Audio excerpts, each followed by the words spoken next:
एक बार एक राजा अपनी समस्त प्रजा के सामने एक बकरी को लेकर आता है और कहता है कि जो भी इस बकरी का पेट भरेगा मैं उसे बहुत सारा धन इनाम में दूंगा। अब सारी प्रजा ये सोचकर हैरान हो जाती है और कहती है कि राजा क्या मूर्ख है कि सिर्फ एक बकरी का पेट भरने के लिए वो इतना सारा धन इनाम में दे रहा है। तभी प्रजा में से एक नौजवान सामने आता है और कहता है कि मैं भर सकता हूँ इस बकरी का पेट। वो राजा की अनुमति लेकर उस बकरी को अपने घर ले जाता है और जितना वो खा सकती थी उसका दुगना उसे खिलाता है। जब उसे लगता है कि हाँ अब बकरी का पेट भर गया होगा तब वो उसे राजा के पास ले जाता है और कहता है कि लो राजन, आपकी बकरी का पेट भर गया है, लाओ मेरा इनाम।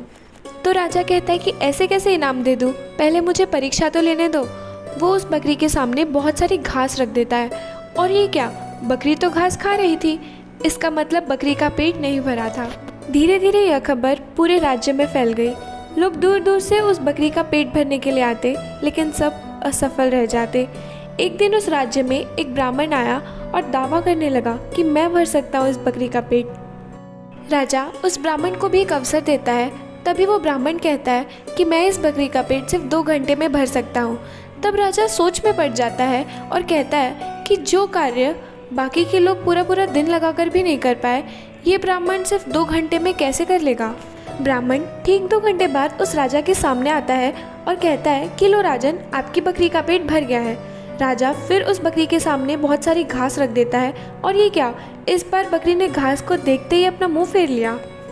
वैसे तो राजा जानता था कि ब्राह्मण ने क्या किया होगा, लेकिन फिर भी वो ब्राह्मण से पूछता है कि हे ब्राह्मण, आपने ऐसा क्या किया कि इस बकरी ने घास को देखते ही अपना मुंह फेर लिया।